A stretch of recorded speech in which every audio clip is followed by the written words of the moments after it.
आनंद प्राप्त करते एवं सी निजर गंतव्य पथरे आग को बढ़ी तो वास्तव में ये जो विषय रहा ये विषय मैत्र मुनि विदुर को कहते किंतु ताहा प्रकाश करुचंती सुखदेव मुनि परीक्षित महाराजंकर सम्मुखरे तो परीक्षित महाराज भितर आहरी अधिक जानिबार जो जिज्ञासा मृत्यु सुनिश्चित मृत्यु सम्मुखरे यह जानी मध्य आनंद चित्तरे भगवानंकर सही आनंद पूर्ण शांति प्रद दुखहारी गाथा को सुनिवारे से निज को नियोजित निमज्जित करिचंते एवं सही कारणरू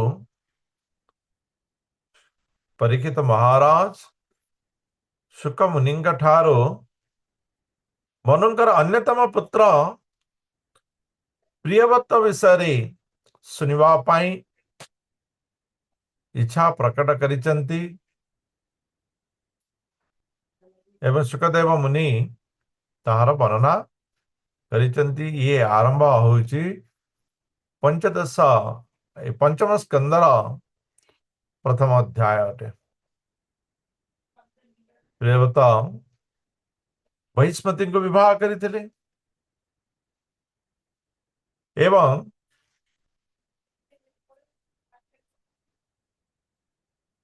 तांकर जो गर्भरू संतान माने जन्म नहीं से संतान मानकर विषय मध्य में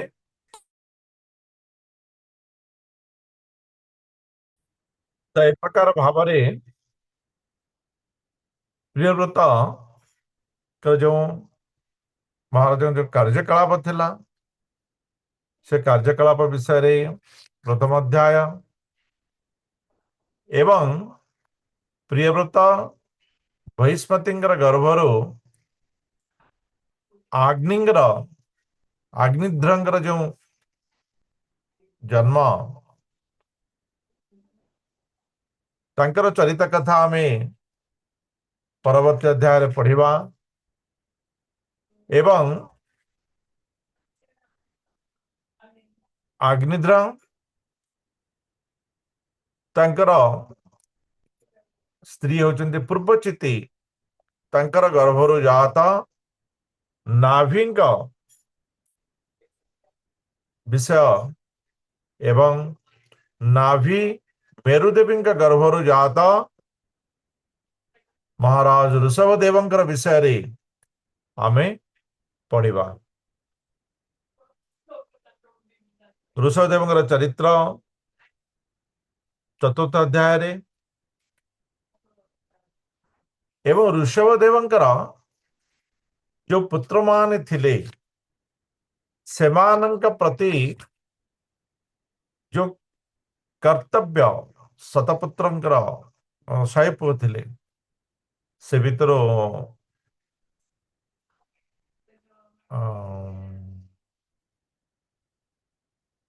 81 जन वेदज्ञ ब्राह्मण थिले एवं 10 जन से माने राजा हेतिले एवं आओ 10 जन जो 9 जन रहिले आ 9 जन रहिले तो 81 हाँ से माने जोगी हेतिले एवं 101तम से होचंती भरत महाराज जहां विषय हमें भगवद गीता रे बारंबार उदाहरण सहित पढ़ीचे से भरत महाराज विषय हमें पढ़िबा सप्तम ଅଷ୍ଟମ ଅଧ୍ୟାୟରେ ଏବଂ ତାଙ୍କର ପରବର୍ତ୍ତୀ ଜନ୍ମ ଜଡ଼ ଭରତ ହିସାବରେ ନବମ ଅଧ୍ୟାୟରେ ପଢିବା। ଦଶମ ଅଧ୍ୟାୟରେ ଜଡ଼ ଭରତଙ୍କର କାର୍ଯ୍ୟକଳାପ, ରାଜା ରହୁଗଣଙ୍କର ସହିତ ସମ୍ପର୍କ, ତାହା ବିଷୟ ଏକାଦଶ ଦ୍ୱାଦଶରେ ମଧ୍ୟ ପଢିବା, ତ୍ରୟୋଦଶରେ ମଧ୍ୟ ପଢିବା। ଚତୁର୍ଦ୍ଦଶ ଅଧ୍ୟାୟରେ ଜଡ଼ ଭରତଙ୍କର ଯୋଉ ଜ୍ଞାନର ପ୍ରଦାନ ତାକୁ ଆମେ ପ୍ରାପ୍ତ କରିବା। ପଞ୍ଚଦଶ ଅଧ୍ୟାୟରେ ରାଜା ପ୍ରିୟବ୍ରତଙ୍କ ବିଷୟ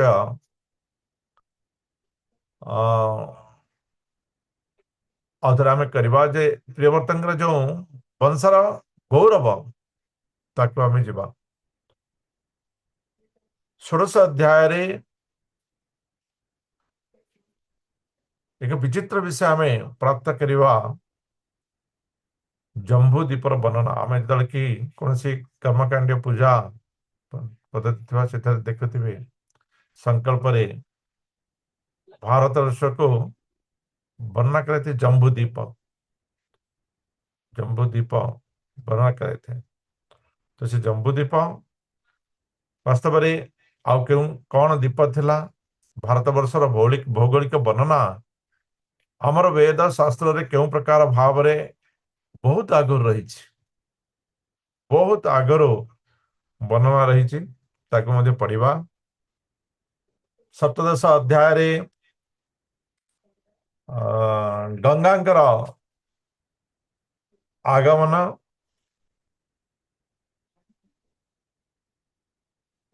ଅଷ୍ଟାଦଶ ଅଧ୍ୟାୟରେ ଅଧିବାସୀ ମାନଙ୍କର ଭଗବାନଙ୍କୁ ପ୍ରାର୍ଥନା, ଜମ୍ବୁଦ୍ୱୀପର ବିସ୍ତୃତ ବର୍ଣ୍ଣନା। ବିଂଶ ଅଧ୍ୟାୟରେ ବ୍ରହ୍ମାଣ୍ଡର ଗଠନ। ଏକବିଂଶ ଅଧ୍ୟାୟରେ ସୂର୍ଯ୍ୟଙ୍କର ବିଷୟ ଏବଂ ସୂର୍ଯ୍ୟଙ୍କର ଆତଜାତ। ଦ୍ୱାବିଂଶ ଅଧ୍ୟାୟରେ ସୂର୍ଯ୍ୟ ବ୍ୟତୀତ ଅନ୍ୟ ଯୋଉ ଗ୍ରହ ରହିଛନ୍ତି, ଆମର 9ଟି ଗ୍ରହ, ସୂର୍ଯ୍ୟ ଏବଂ ଅନ୍ୟମାନେ ଆଉ 8ଟି ଗ୍ରହ, ସେମାନଙ୍କର ଆତଜାତ। ତ୍ରୟୋବିଂଶ ଅଧ୍ୟାୟରେ ଜ୍ୟୋତିଷ ଚକ୍ର, ମାନେ ବାସ୍ତବରେ ଗ୍ରହ ନକ୍ଷତ୍ର ବିଷୟ ଆମେ ବିଜ୍ଞାନରେ ପଢିଲେ ଆମେ ଆଶ୍ଚର୍ଯ୍ୟ ଅନୁଭୂତ କରୁଛେ। ସେଇ ବିଷୟକୁ ସାଧୁ ସନ୍ତମାନେ ଦୀର୍ଘ ଦିନ ତପସ୍ୟା କରି ଘୋର ଜ୍ଞାନରେ ଏ ବ୍ରହ୍ମାଣ୍ଡର ସମସ୍ତ ବିଷୟକୁ ଆୟତ କରିଥିଲେ ଏବଂ ସେଇ ବିଷୟ ଆମେ ତ୍ରୟୋବିଂଶ ଅଧ୍ୟାୟରେ ପଢିବା। ଚତୁର୍ବିଂଶ ଅଧ୍ୟାୟରେ ଆମର ଯୋଉ ସୂର୍ଯ୍ୟ ପରାଗ, ସୂର୍ଯ୍ୟ ଗ୍ରହଣ,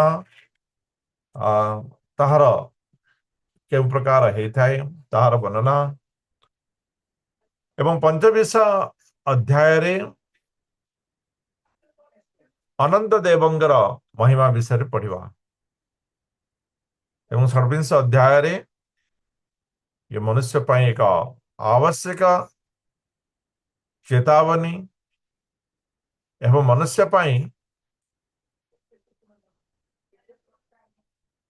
ସଜାଗ ହେବାର ଏକ ବିଷୟବସ୍ତୁ, ଯେ ବାସ୍ତବିକ ନର୍କ କଣ। ସାମାନ୍ୟ 28ଟି ନର୍କ ବିଷୟରେ ଆମେ ପଢିବା, କିନ୍ତୁ ବିସ୍ତୃତ ନର୍କ ରହିଛି। ମନୁଷ୍ୟ ନର୍କ ଗତି ହେବାରେ ଯେଉଁ କଷ୍ଟ ଏବଂ ନ ହେବା ପାଇଁ ତା ଭିତରେ ଶକ୍ତି ଜାଗ୍ରତ କରିବାର ଇଏ ପ୍ରୟାସ ରହିବ। ଏ ପ୍ରକାର ଭାବରେ ଆମେ ପଢିବା। ଯାହା ହେଉ, ସମସ୍ତଙ୍କର ଆଗ୍ରହ ବହୁତ ମେସେଜ ଭାଗବତମ କଣ୍ଟିନ୍ୟୁ କରାଯାଉ। ଆପଣ ମାନଙ୍କର ଆଗ୍ରହ କାରଣରୁ ଭାଗବତ ବିଷୟକୁ ମୋର ଶକ୍ତି ସାମର୍ଥ୍ୟ ଏବଂ ଭଗବାନଙ୍କର ଆଶୀର୍ବାଦ ଅନୁସାରେ ଆପଣଙ୍କ ସମ୍ମୁଖରେ ରଖିବାର ପ୍ରୟାସ ହେବ। ଆପଣମାନଙ୍କୁ ମଧ୍ୟ ମୁଁ ଅନୁରୋଧ କରିବି ଯେ ଆପଣମାନେ ଏଥିରେ ସାହାଯ୍ୟ କରିବେ।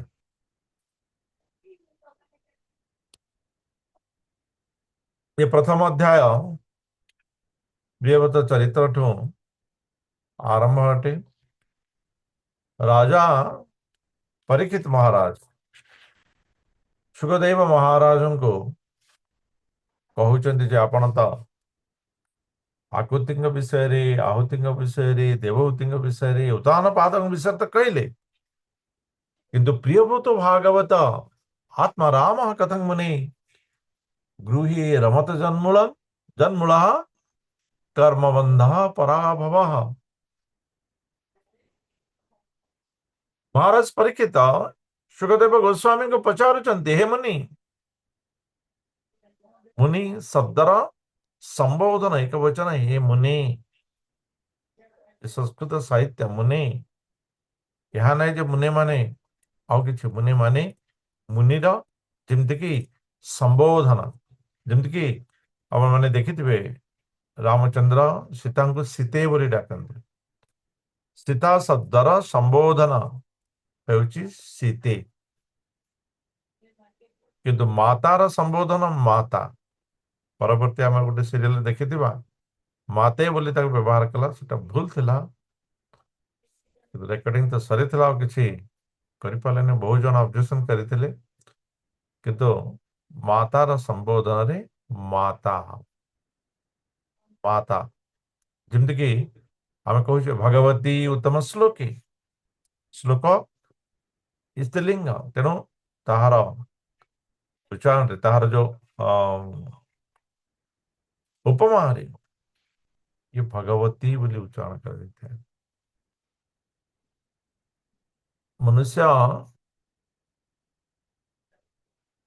ସଂସ୍କୃତ ସାହିତ୍ୟ ବ୍ୟାକରଣ ବହୁତ କମ୍ କମ୍ ବିଷୟରେ ଆମେ ଅଧିକ ଜାଣିବାର ଏକ ସୁଯୋଗ। ସାଧାରଣତଃ କଣ କରିଥାନ୍ତି, ସମସ୍ତେ ସଂସ୍କୃତ ସାହିତ୍ୟକୁ ମଣିଷ ଠାରୁ ଦୂରେଇ ରଖିଥାନ୍ତି। ଏଥିପାଇଁ ସଂସ୍କୃତ ସାହିତ୍ୟ ଜାଣିବା ପରେ ମନୁଷ୍ୟ ଶ୍ଲୋକ ଏବଂ ଶ୍ଲୋକର ବାସ୍ତବିକ ଅର୍ଥକୁ ସେ ଜାଣିପାରିବ।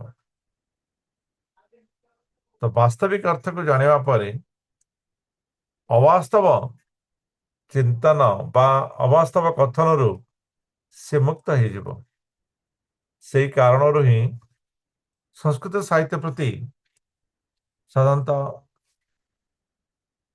ବିଷୟବସ୍ତୁରୁ ଦୂରରେ ରଖାଯାଇଥାଏ, କିନ୍ତୁ ସଂସ୍କୃତ ସାହିତ୍ୟ ମନୁଷ୍ୟକୁ ସାହିତ୍ୟର ଜ୍ଞାନ ସହିତ ସଂସ୍କୃତ ହେବାର, ଶୁଦ୍ଧ ହେବାର ପ୍ରକ୍ରିୟା ଦିଆଯାଇଥାଏ।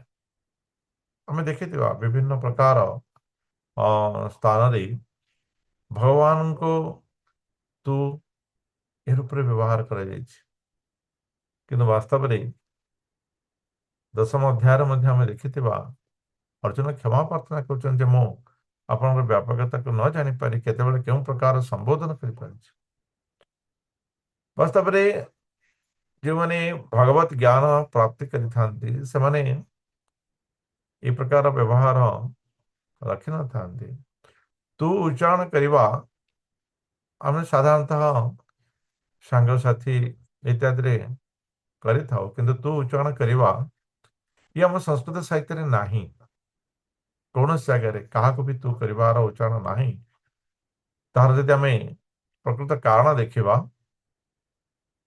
ଯେ ଜ୍ଞାନପୂର୍ଣ୍ଣ ସଂସ୍କୃତ ସାହିତ୍ୟ ସମସ୍ତଙ୍କ ଭିତରେ ସେ ପରମାତ୍ମାଙ୍କର ଆତ୍ମାର ସ୍ଥିତ ଏବଂ ପରମାତ୍ମାଙ୍କର ସନ୍ତାନ ରୂପେ ସମସ୍ତଙ୍କୁ ସେ ଗ୍ରହଣ କରିଥାଏ, ସେ ଯିଏ ହଉ ନା କାହିଁକି। ତେଣୁ ତୁ ନାହିଁ, ସେଠି ମାନେ ତୁମେର ପ୍ରଥମ ବାକ୍ୟରୁ ହିଁ ଆରମ୍ଭ ହେଇଥାଏ। ତୁ ଯାଅ ଏ ପ୍ରକାର ରାଜା ପରୀକ୍ଷିତ ସୁଖଦେବ ମହାରାଜଙ୍କୁ କହୁଛନ୍ତି ଯେ ରାଜା ପ୍ରିୟବ୍ରତ ସେ ଆତ୍ମାରାମ ଥିଲେ, ଭଗବାନଙ୍କର ଭକ୍ତ ଥିଲେ, ଏବଂ ଆତ୍ମାରାମ ଅର୍ଥାତ୍ ନିଜର ମତି ଆତ୍ମାରେ ସ୍ଥିତ ଥିଲା। ଯାହାର ମତି ଆତ୍ମାରେ ସ୍ଥିତ ରହିବା ପରେ ମଧ୍ୟ ଗୃହସ୍ଥ ଆଶ୍ରମ ପ୍ରତି ତାଙ୍କର ଆଗ୍ରହ ଆସିଲା କେମିତି?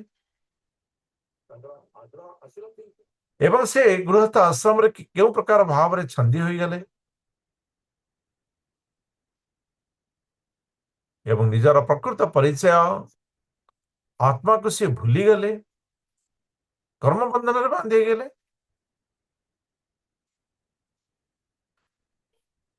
ଏହା ନିଶ୍ଚିତ ରୂପେ ଜଣେ ଆତ୍ମଜ୍ଞାନ ପ୍ରାପ୍ତ କରିବାର ପଥରେ ପଥିକ ଆବଶ୍ୟକ କରିଥାଏ। ଏବଂ ସୁଖଦେବ ମହାରାଜ ପରୀକ୍ଷିତ ମହାରାଜଙ୍କର ପ୍ରଶ୍ନକୁ ଅତି ଆନନ୍ଦରେ ଗ୍ରହଣ କରିଛନ୍ତି ଏବଂ ପରୀକ୍ଷିତ ମହାରାଜଙ୍କର ଭଗବତ ଜ୍ଞାନ ପ୍ରତି ଯେଉଁ ଆକୃଷ୍ଟ ସେ ତାହା ଦେଖୁଛନ୍ତି ଏବଂ ପରୀକ୍ଷିତ ମହାରାଜ କହି ଚାଲିଛନ୍ତି, ନାନୂନାଂ ମୁକ୍ତ ସଂଜ୍ଞାନାଂ ତାଦୃଶାନାଂ ଦ୍ୱିଜସ୍ସବଃ ଗୃହୀଷୋ ବିନିବେଶୟଂ ପୁଂସାଂ ଭବିତୁ ମହତି। हे विप्रवर, हे सुखदेव महाराज, जे जीवन प्रति अनासक्त से प्रकार महापुरुष ଏହି ପ୍ରକାର ଗୃହସ୍ଥ ଆଶ୍ରମରେ ବାନ୍ଧି ହେଇଯିବା, ନିଜର ଆତ୍ମ ପରିଚୟକୁ ହାରିଦେବା, ଇଏ ତ ଅନୁଚିତ ଲାଗୁଛି। ଏ ତ ଉଚିତ ନ ହେବା ପରି ମନେ ହେଉଛି। महतां खलु विप्रस्य उत्तम श्लोक पादयोः छाया निवृत चितानां न कुटुंबे स्पृहामति। हे मुनिवर, ଏହା ଛଡା ଆମେ ନିଃସନ୍ଦେହରେ ଏହା କହିପାରିବା ଯେ ପୁଣ୍ୟ ପ୍ରଦାନକାରୀ ଭଗବାନ ଶ୍ରୀ ହରିଙ୍କର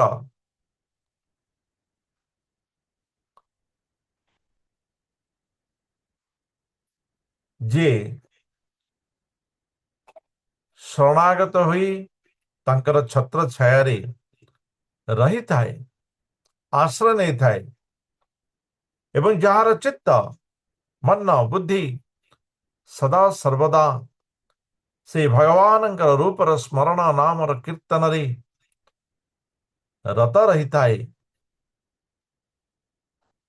ସେ ପୁଣି କୁଟୁମ୍ବ ପ୍ରତି ଆସକ୍ତ। ये तो साधारणतः हुए नहीं। संशयोऽयं महान् ब्रह्मन् दारागार सुतादिषु शक्तस्य यत् सिद्धिरभूत् कृष्णे च मतिरोचिता। हे ब्रह्मन, हे मुनिवर, वास्तवरे ଏହି ଚିନ୍ତା ମୋର ମାନସିକ ବିଭ୍ରାଟ ସୃଷ୍ଟି କରୁଛି, ମୋ ଭିତରେ ସଂଶୟ ସୃଷ୍ଟି କରୁଛି। ଯେ ବ୍ରହ୍ମନିଷ୍ଠ, ବ୍ରହ୍ମରେ ସ୍ଥିର, ଶ୍ରୀ ହରିଙ୍କର ଛତ୍ର ଛାୟାରେ ପାଳିତ, ସେ ପୁଣି ଭୌତିକ ଜଗତ ଭୌତିକ କର୍ମ ପରି କୁଟୁମ୍ବ ପ୍ରତି ଆସକ୍ତି ହେବା ଭିତର ପ୍ରକୃତ ରହସ୍ୟ ଏ ମନ ଭିତରେ ସଂଶୟ ସୃଷ୍ଟି କରୁଛି। ମହାରାଜ ପ୍ରିୟବ୍ରତ ସ୍ତ୍ରୀ ଘର ପୁତ୍ରଙ୍କ ପ୍ରତି ଆକୃଷ୍ଟ ଆସକ୍ତ, ତେବେ ମଧ୍ୟ ସେ ସିଦ୍ଧି ପ୍ରାପ୍ତ କରିଗଲେ।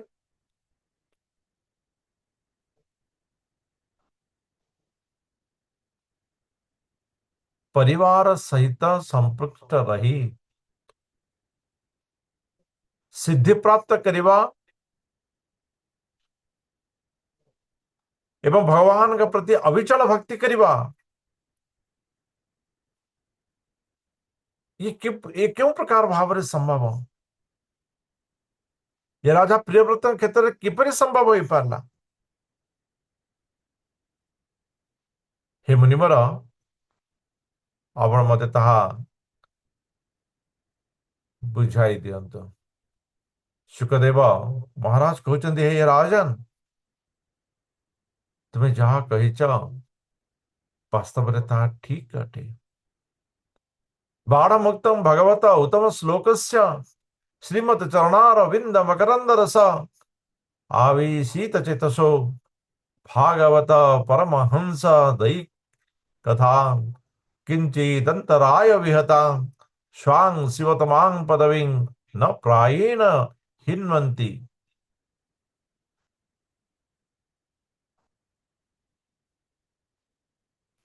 हे राजन हे राजा परीक्षित जहांकर चित्ता से पवित्र कीर्तिमय भगवान श्री हरिंकर परम मधुर चरण कमल सही पदर मकरंद रसरे आनंद प्राप्त करुथाए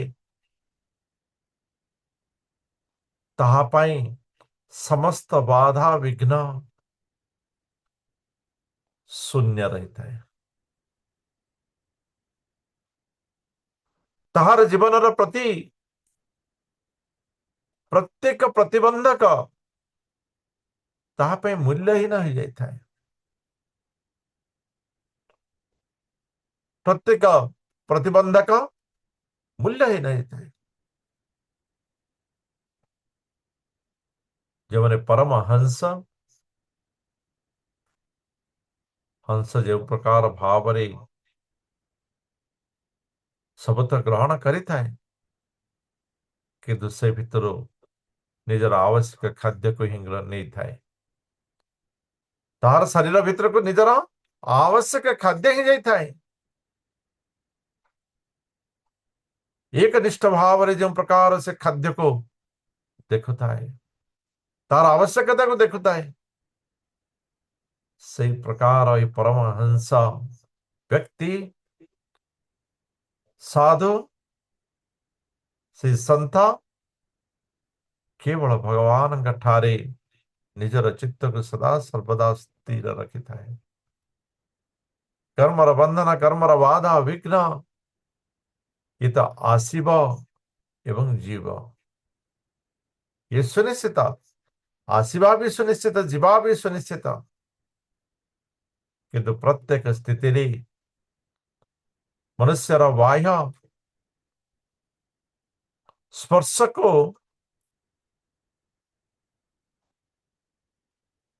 बाह्य स्पर्श विचलित न हो से भगवान के प्रति स्थिर रहिबा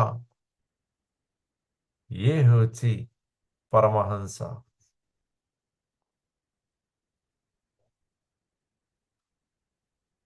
भगवान चरित्र श्रवण करिवारे जो कल्याण प्राप्त होता है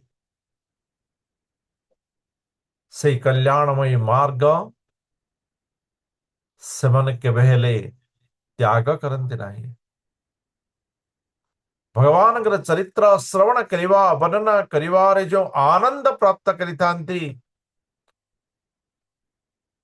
जो पवित्र शुद्धता प्राप्त करितांती भगवान का निकटरे भगवान सही पद्म पादर मकरंदरे जो माने आनंद हेउथांती से माने यह को केवे त्याग करते नहीं बाधा विघ्न से मन को स्पर्श करि पारे नहीं हे राजन राजकुमार प्रियव्रत मनु और शतरूपांगर पुत्र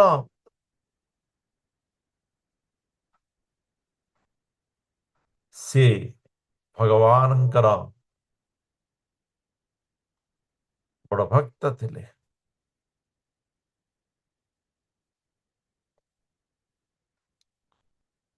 महर्षि नारदंग परी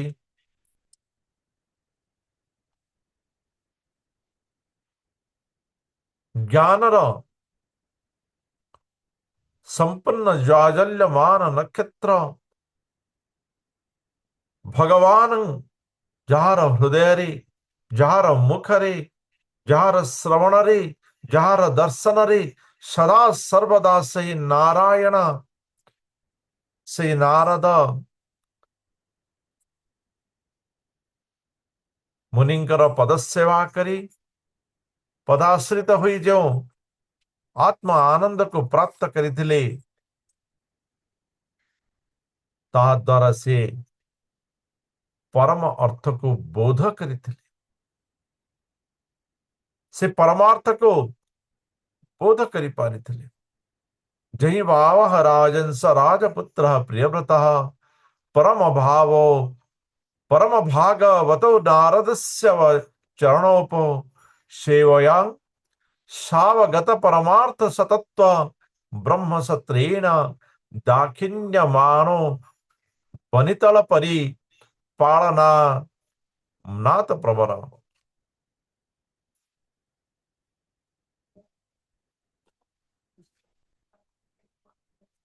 गुण गणैकांत भाजनतया सुपित्र पामनिता भगवती वासुदेव एवाभ्य प्रधान समाधि योगेन समावेशित सकल कारक क्रिया कलाप नैभाव्य नंदत यद्यपि तदप्रत्य नातव्यम तदधिकरण आत्मनो न्यास्वान् दशतोपि पराभव मन्नीक्ष्यमाणः।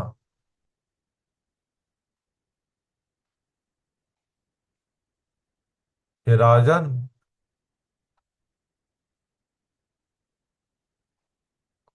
राजा प्रियव्रत से ब्रह्मसूत्रर से दिव्य ज्ञानर दीक्षा को प्राप्त करथिले निरंतर ब्रह्मरे स्थिर रहिबा से ब्रह्मसूत्रर निष्कर्ष वेदर निष्कर्षरे से दीक्षा प्राप्त हेतिले नारद मुनिंकर पदाश्रय द्वारा एवं सेतिकी बेले राजा प्रियव्रतंकर पिता मनु से देखिले जे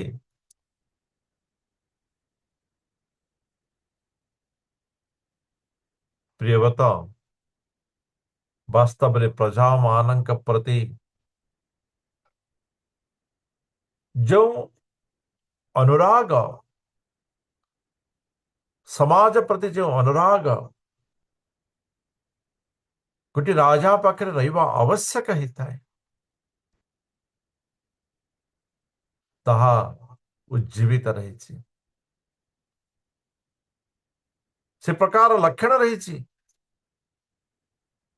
तेणु जे अन्य प्रति सरल भावर पोषण करि पारिबो सी ही राजा हेबार वास्तव रे अधिकारी ही पारिबो। प्रेम बंटन करिवार जार अभ्यास नहीं जार सामर्थ्य नहीं दंड देवार तार अधिकार भी नहीं न्याय देवार जार अधिकार नहीं राजा हेवार तार अधिकार भी नहीं दयालु मनोभाव उत्तम निर्णय नेवारे साहाय्य करिथाय कष्टर परिस्थिति मुक्ति करिथाय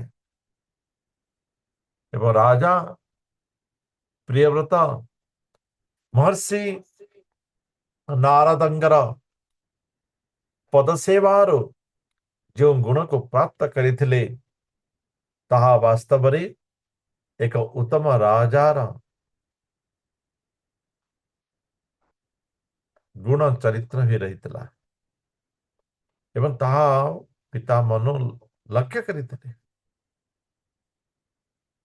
ତେଣୁ ପିତା ମନୁ ପ୍ରିୟବ୍ରତଙ୍କୁ राज्य शासन भार एवं प्रजागर मंगल निमंते नियोजन करिवार निष्पत्ति को प्रियव्रत को जणाई किंतु प्रियव्रत ए भौतिक जगतर समस्त विषय सहित निजर संलग्न को नष्ट करिदे भगवान से पदकमलर मकरंदरे आनंद प्राप्त करिवार जो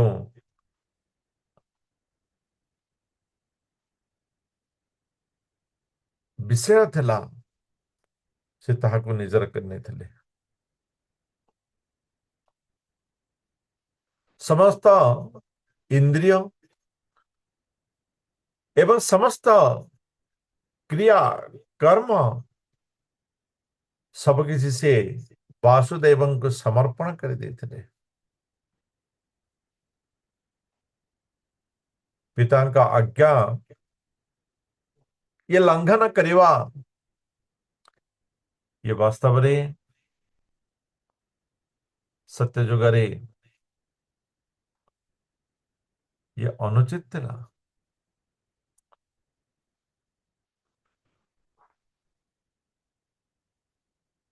ये एबे भी अनुचित किंतु एबे पालन करिवार विषय तो अलग जाए। राजा प्रियव्रत पितांकर से आज्ञा को ग्रहण करिथिले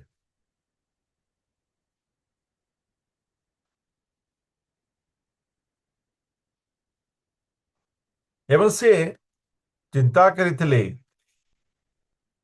यदि राज्य अधिकार को प्राप्त करिवे वास्तव में परिवार एवं भौतिक परिवेश द्वारा आवृत हो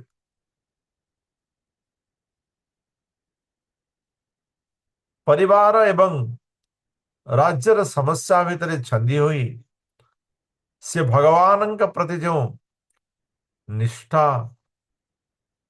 भगवान का प्रति जो प्रेम से परमार्थ तत्व को भूली जी यह प्रियव्रत को कष्ट प्रदान करते तेणु से विनम्र भाव पिता को ये राज कार्य ग्रहण करने मना कर देते।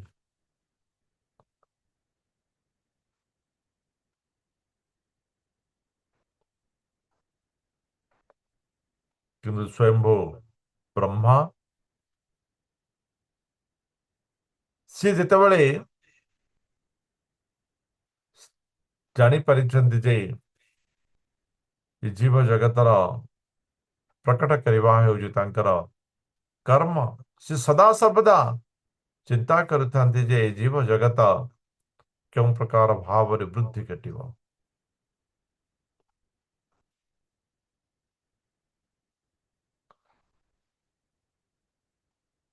ए गुणमय संसार विस्तार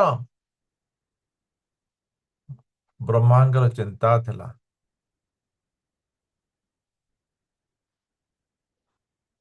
एवं सबु जीवर मनोभाव इच्छा अभिप्राय को ब्रह्मा जानी पारुथिले। तेणु प्रियव्रतंकर जो मनोभाव पितांकर आदेश को ग्रहण न करिवार कारण ଏବଂ ବିନମ୍ର ଭାବକୁ ସେ ବୁଝିପାରୁଥିଲେ, ସେ ବୁଝିପାରିଲେ।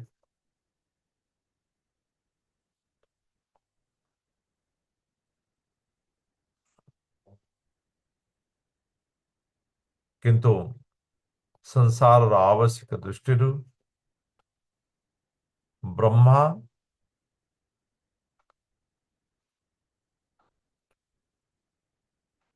ଚାରି ବେଦ ମରିଚି, ଯେଉଁମାନେ ବ୍ରହ୍ମାଙ୍କର ଯୋଉ ପାର୍ଷଦ ଥିଲେ ସେମାନଙ୍କୁ ନେଇ ସେ ସ୍ୱୟଂ ପ୍ରିୟବ୍ରତଙ୍କ ଆଗରେ ଉପସ୍ଥିତ ହେଲେ। ସମସ୍ତ ବିଷୟକୁ ନେଇ ପ୍ରିୟବ୍ରତଙ୍କର ଆଗରେ ସିଏ ଉପସ୍ଥିତ ହେଲେ।